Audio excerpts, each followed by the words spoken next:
안녕하세요. 캔들피그와 기마백의 나불대화 시간입니다. 엊그제 미국 물가 상승률이 3.2%가 나오고 시장에서는 이제 금리 인하가 확정적이니 하면서 큰 폭의 주가 상승이 나왔었는데요. 이러고 나니까 저희 채널에 부정적인 사람은 부자가 될 수 없다느니 주가 폭등 안 보이냐, 입 있으면 말을 해봐라 하면서 욕설부터 댓글창이 아주 난리도 아니었습니다.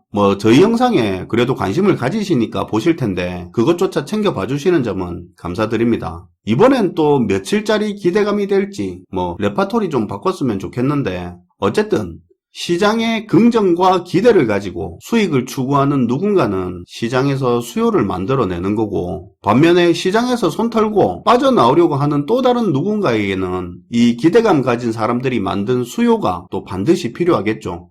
어차피 선택도 책임도 각자의 몫인데 남이 뭐라 하든 본인이 세상을 바라보는 대로 각자 그냥 소신껏 행동하면 그만인 거죠. 질문에 대답이 됐으면 하고요.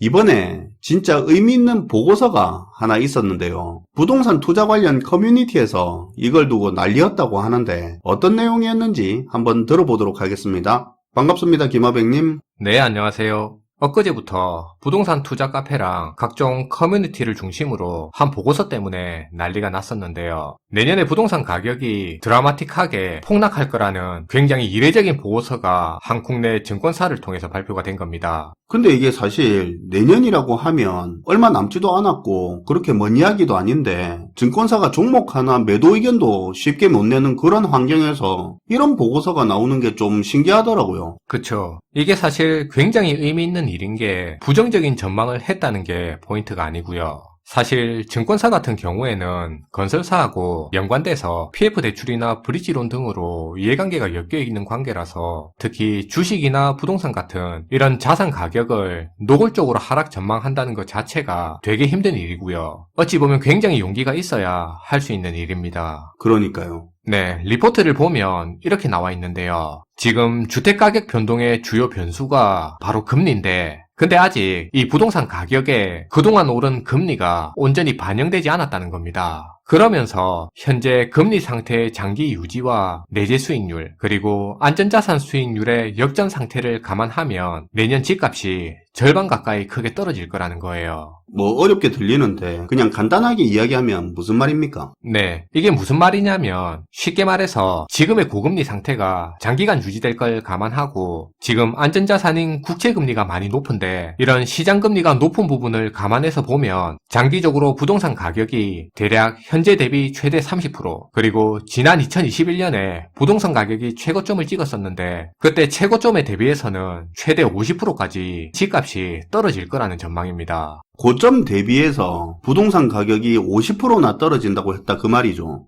네, 현재 기준에서는 30% 정도의 하락을 이야기하는데 일단 이렇게 리포트의 요지만 봐서는 전망이 굉장히 극단적인 것처럼 그렇게 들리기는 할 거예요. 수치가 워낙 크니까요. 네. 근데 떨어지는 폭, 그 수치에만 너무 집중하기보다는 여기서 부동산 가치에 강한 하방 압력을 주장하는 그 근거 내용에 우리가 더 관심을 가지면 더 도움이 될 것 같습니다. 들어보면 근거 자체가 그렇게 억지스러운 내용은 없어요. 리포트에서는 집값이 30% 정도 떨어질 거라고 보는 그 근거로 여러 가지 이유를 제시하고 있는데요. 근거 내용을 순차적으로 한번 보면 23년 올해 아파트 시장 가격은 정책 대출과 금리 인하 등의 영향으로 그러니까 풀어서 얘기하면 올 초부터 정부에서 푼 특례 보금자리론 등과 같은 정부의 정책 대출하고 고금리 대출에 대한 여론 악화 등으로 시중은행들이 대출금리를 낮췄었잖아요. 이런 대출금리 인하 등의 영향으로 올해는 아파트 시장 가격이 반등했었는데 근데 내년부터는 앞에서 말한 저런 정책 대출이 종료되거나 줄어들기 시작하고 시장금리도 상승할 거고 그리고 입주 물량 등이 증가하는 등 공급 증가의 복합적인 영향으로 올해 10월 이후에 실거래가부터는 다소 드라마틱한 가격 하락이 전망된다는 겁니다. 당장 지금부터 시작된다는 말이네요. 그렇죠. 지방에 비해 사정이 낮다는 서울 수도권의 24년 내년 아파트 가격은 역전세 난의 확산과 시장 금리 상승으로 인한 이자 부담이 가중되는 등의 영향으로 서울 수도권의 아파트 가격이 최소 5% 이상의 하락을 보일 전망이라고 예상했습니다.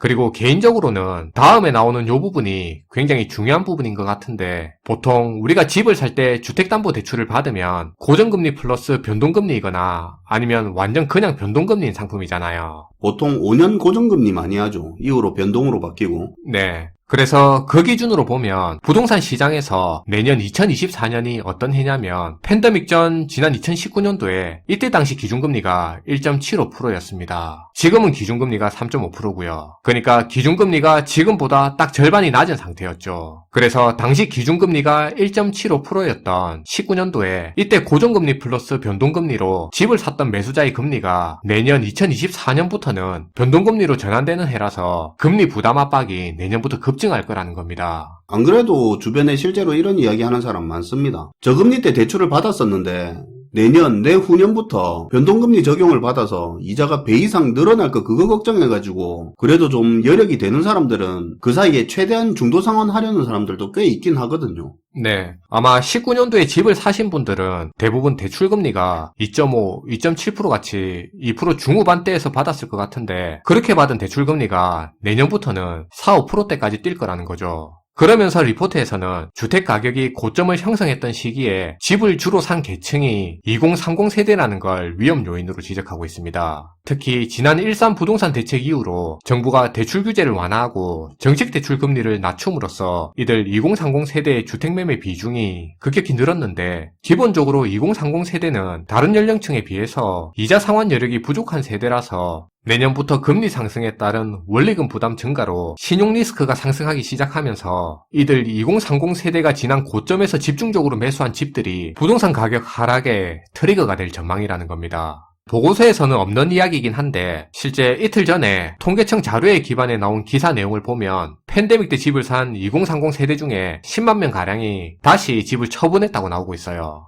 게다가 지금 공급 부분도 문제인 게, 이번 리포트에서는 수도권 같은 경우 순공급이 지난 2020년부터 초과 공급 상태로 전환하기 시작해서 올해 2023년 현재까지 수도권에서 초과 공급으로 누적된 세대만 6만 6천 세대라고 추정했는데요. 최근 수도권에서 집을 팔고 신축으로 주택 갈아타기를 하려고 해도 기존 집이 잘 안 팔리다 보니까 갈아타기도 되게 힘든데, 이런 최근 갈아타기 구축주택의 매도 난항, 그리고 부동산 매도 물량의 증가, 전년부터 수도권에서 급증하기 시작한 미분양 매물 등 이 모든 현상들의 그 근본 원인이 앞에서 말한 지금까지 누적된 초과 공급에 있다고 판단했습니다. 그러면서 리포트에서는 내년 분양 계획하고는 관계없이, 그러니까 앞으로 분양 계획 물량이 줄어들든 늘어나든 그것과는 관계없이 초과 공급이 계속 유지되는 시기가 최소 2025년까지 계속 이어질 거라고 전망했습니다. 그래서 리포트에서 말하는 결론은 최근 아파트 가격이 반등하는 흐름도 보였는데, 이런 최근에 보인 아파트 가격의 변동하고는 관계없이 시중금리 상승 여파하고 누적된 공급 과잉에 따른 역전세난 문제, 그리고 경매 증가 등 이런 신용 리스크는 이미 크게 확산 중이라서 내년 24년은 새롭게 집을 사는 신규 투자보다는 기다리면서 지키는 그런 한 해가 되어야 될 거라고 경고하고 있습니다. 근데 사실 제가 다른 증권사의 부동산 전망도 봤거든요. 대체적으로는 완급 조절을 한 것 같던데 이거는 좀 세더라고요. 개인적으로 이런 식으로 다룬 건 처음 봤습니다. 네. 사실 예전에도 몇 번 말한 내용이지만 전문가라고 해서 그들이 모두 자신의 생각을 소신있게 주장하는 건 아닙니다. 자신의 주장을 꿋꿋하게 펼친다는 게 사실 그게 그렇게 쉬운 일은 아닌데요.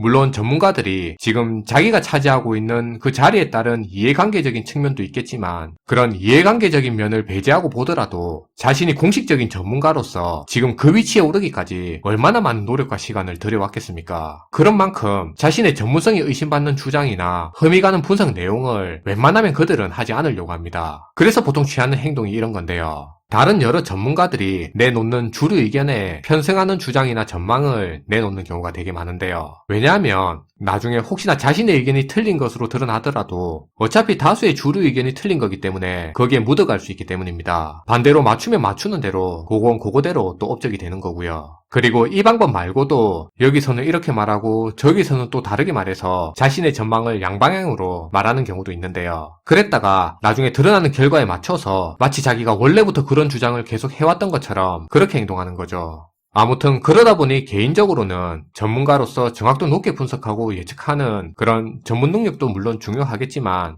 나중에 맞고 안 맞고를 떠나 호응을 받든 비판을 받든 자신의 전문성에 맞는 자기의 소신 있는 주장을 할 수 있는 그런 전문가들이 지금 같은 혼란스러운 시기일 때는 더 필요해 보입니다. 그리고 그런 측면에서 봤을 때 이번 리포트 분석 내용이 더 의미 있어 보인다는 생각이고요. 네, 오늘도 잘 들었습니다. 김하백님. 네, 감사합니다. 개인적으로는 이게 참 궁금한데요. 리포트를 작성한 연구원이 데이터를 산출한 그 결과값이 현재에서 30%까지 집값이 하락할 수 있다는 그 수치가 처음 나왔을 때 처음에 그걸 보고 무슨 생각을 했는지, 그리고 리포트를 공개하기 직전까지 어떤 마음이었는지 참 궁금한데요. 듣는 사람 입장에서 좀 불편한 내용일 수는 있고 예측치와 현실의 폭은 다를 수도 있겠지만, 그래도 종목 매도 의견 하나 쉽게 못 내는 이런 환경에서 소신 있는 의견을 내놓은 것 그 자체로 의미 있는 보고서였지 않나 하는 그런 생각을 합니다. 시청해 주셔서 감사하고요. 지금까지 나불대화 시간이었습니다.